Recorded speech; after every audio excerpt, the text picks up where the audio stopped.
Me go first. What's good, everybody? My name is Emmanuel Wallace of the Dream Chasing Nation, the founder and leader of Dream Publications. Today I'm here with my little brother, Daniel Wallace, otherwise known as one of the co-authors of our newest book called Freedom. Today we're going to do a little interview. How you doing today, DJ? How you doing? I'm doing great. You doing great? That's good to hear. So let's talk about your week real quick. How was your week going? My week has felt very good. I had to work. I had a college interview today. And yeah, that's about it. How was your week? My week's been good. You know, I've been busy, been working a lot. Yeah, I work at Quick Trip. If you didn't know, I work at Quick Trip. But we make it through. Mad high gas prices, but yeah, gas is crazy these days, ain't it? So, before I begin, I have 4 questions for him, so this won't be long. Before I begin, let's talk about your experience writing the book, Freedom. So when you were writing your story, how did it make you feel? What was going through your mind as you were writing, Daniel? Well, as I was writing the book, my mind was running off of basically my past versus where I am now.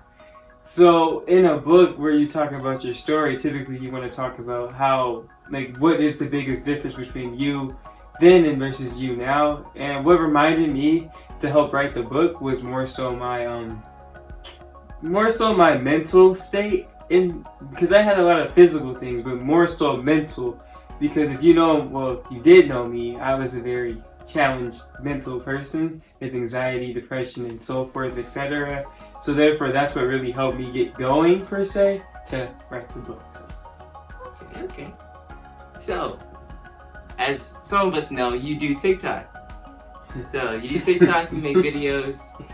You have your own company called Cloudy Vibes, right? Where you sell beautiful merch. I won't even lie. I still haven't bought one, but I like it. So let me ask you, what is your why? Why do you do it? What is your motive? What's your goal for what you do? What's my goal for all that I do? Well, my goal for everything I do per se now is to let my light shine so bright for all to see. That's my motto and my lifestyle, my life goal. And one of my best ways of doing that is by being myself and my creativity. Mind you, I'm still starting off on certain stuff like the business and the TikTok and whatever, but it's more so ways to channel my creativity and my personality and get in the works of how to do it. So when I get into people, in front of people and stuff, it'll be easier to be myself, also incorporate creativity, but also be informative and helpful to people and help others. Yeah. It's very respectful. Yeah. So while we add on to that, being expressive to others, what is your idea of spiritual freedom? Since this book is about spiritual freedom, how we were set free from who we were in the past. Now looking at you now, being able to say these things, what has changed, what has expressed or opened you up to this new sense of personality in yourself? So what has opened me up to a new me? Yeah, how has God influenced that in a way? So how has God influenced my life? Well, God has influenced my life greatly. And I will say greatly because greatly is true. Greatly is not even the right word. But before I was saved, before I was filled with the Holy Ghost, before I knew God, and before I grew a genuine relationship with Him, I was depressed, although I had a lot of friends. I was clueless, even though it seemed like I had a plan. And most importantly, I did not like myself and who I was as a person, which led to a lot of mental states to think I was never good enough. And you can see it through all I did, because no matter how good I did at something, no matter how much acknowledgement or recognition I got, because I didn't believe in myself, it didn't matter to me. It did not matter. There were days where I just didn't want to be around, didn't want to be alive, didn't want to talk to people, didn't want to see people. Days I would lash out at my siblings and stuff. But when I met God, and when I truly, genuinely started to build a relationship, because there's a difference between I know God, I go to church, versus I am a friend of God, I really know God, and I really take the time to get to know God. When I first got saved, I didn't know the difference, but when I really started to learn and grow, I found the difference. And the difference is, the more I started to get to know God and grow a relationship, the more I began to love who I was as a person, the less depressed I was, the more happy I was, the more calm, the more peace I had. And the more I was able to respect me as a person, which was led me to be able to respect my siblings, friends, look at things with a new lens and perspective to help me grow to who I am now. Mind you, I still got work to do, yeah, but I am 10 times, if not more, better as a person compared to who I was a year ago. So, yeah. I don't know if that really answered the question, but... I think so, because yeah. all of those things add up to who you are now and what you are aspiring to do and become in the future. You know what I'm saying? Through your work, you're shining your light because you have been able to walk out of that darkness. You know, when you live in darkness, it's kind of hard to see that tunnel, you know what I'm saying? Mm-hmm. So, when you think about that tunnel, Danielle, how were you ready to take a step into that light? Were you ready, or was it just like, it clicked? Or, because I remember that day. I remember it clearly. How about you give us a little recap of what happened? So, that day, what happened? So, before that day, God was dealing with me for like about a year, I would say, but every single time I would ignore it and say, nah, that couldn't be, nah, there's no way, I just got something in my eye before I started crying and stuff, or would hold it back. He'd be like, son, it's your time, son, you gotta get up. I'm like, nah, that's just my voice talking. But then I was like so tired. I believe it was my sophomore year in December, and I was like, God, if I go somewhere where I don't know anybody and they still happen to talk about the Holy Ghost, I'll give you my life that day. Sure enough, that's what happened. We show up to a new church, didn't know anybody. Guy talks about getting the Holy Ghost. We all go to the altar, and a random dude comes up and says, sir, have you ever been baptized? First, I knew it was from God because, like, you can't even deny that. Like, I was like, there's gotta be from God. So, first things first, I looked at my brothers because, like, we always sat by each other. So, I'm like, I'm not going by myself. But then I ended up going by myself. But what really clicked me to do all that to even get to that point was, it's just a leap of faith. It's like, you know, like, at least I know what I have to do. It's just, are you willing to take that leap to do what you have to do? So from going from the darkness to the light, it's like, I don't want to be depressed. I don't like being anxious all the time. I don't like crying myself to sleep all the time. I don't like hurting other people's feelings because of the way I feel about myself. So if I want to grow as a person, and if I want to be loving and caring like they say I am, and like I say I am, it was time to take a next step. Because if I hadn't taken that next step, I wouldn't be sitting here. Who knows where I would be? So to me, it's like, it's a leap of faith. It's scary. It's scary, first and foremost. You don't know what's going to happen, but it's saying that I'm willing to give you a try. I'm willing to set my feelings, emotions, and how I might think. I put that to the side and give God a try. That rhymes.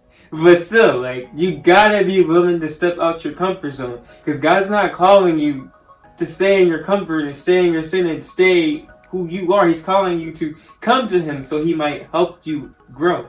If that makes sense. I hope I didn't word that incorrectly. It'd be a better version of... Yeah, that's what I meant to say. Because you come broken so He may fix you. So. Now what was that one line, that rhyme that you just had? I like that. What was it? It was... I forgot. Like, shoot. Something give God a try.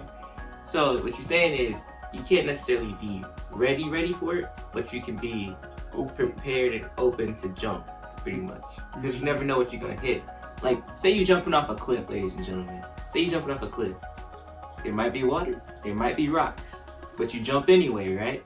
Because it might be fun, or not, unless you're scared of heights. B, I wrote a story about this. It's really freeing when you're in the air, just falling. It's interesting, isn't it, Daniel? Like being weightless for a moment, you know? I don't know what that was like. I've had friends who told me about their skydiving experience, how all of a sudden it felt like the world was just slow motion. Now think about this. God is outside of our time zone. He's outside of our time limit. So when He chooses to use us, when He prompts us, it's within His perfect timing. So I'm gonna add a question. So we're gonna do 5 questions today. 5 questions. 5 questions. Only say one on there. See, you answered like all 4 of them. So we're gonna do 5. We have one more after this one, but my question is, what's been the hardest part of your walk with God? What's been the hardest part? Like, we don't talk about this too often as people of God and people who are chasing God or living in the life. We don't talk about the hardship. So, what's been the hardest part about it, Daniel? My hardest part with my walk with God would have to be as crazy as it is, but it'd have to be just not getting too down on yourself per se, because there are times when I can get very hard on myself. Mind you, I don't do anything wrong, but it's like I start to compare myself. So you might say, look at my brothers or something and be like, man, they're doing all these great things and I'm sitting here doing nothing. And it's like, you have to remember, your life isn't their life. Your journey isn't the same as theirs. And a lot of times I will catch myself doing that, and it can stunt me as a person and stunt my growth, because God isn't calling us to do the same thing or be the same person. That's been my biggest issue by far. It's just comparisons. Other things I might struggle with is just learning how to stand up for yourself sometimes, because as a Christian, we might find it difficult to stand up for ourselves because we don't know the borderline between how to, be respectable of a person or being rude. Like, I could be like, hey, stop, or like, hey, don't do that, or like, hey, you need to stop, or like, hey, I don't do that. But because I feel like sometimes, that might be rude or disrespectful, then I'll not say anything and keep getting walked all over. And that's not good, because you still have a right to believe what you want to believe. People need to respect your boundaries like you respect theirs. So those are my two biggest things I still work on. And yeah, by far. Alright, good answer. I agree with everything you just said. So for our last and final question, I'm gonna ask the same 4 questions to everybody I interview, but I have one specific question for you. And it's, what inspires you the most? Inspires me? Mm-hmm. Oh man, that's a tough question. You mean just in general? What inspires me to get up and go throughout the day? There's a lot, but man, that's a tough question. But the biggest thing that really inspires me is knowing that someday, someplace, I'll be able to inspire and be a light unto people and bring them to Christ as well.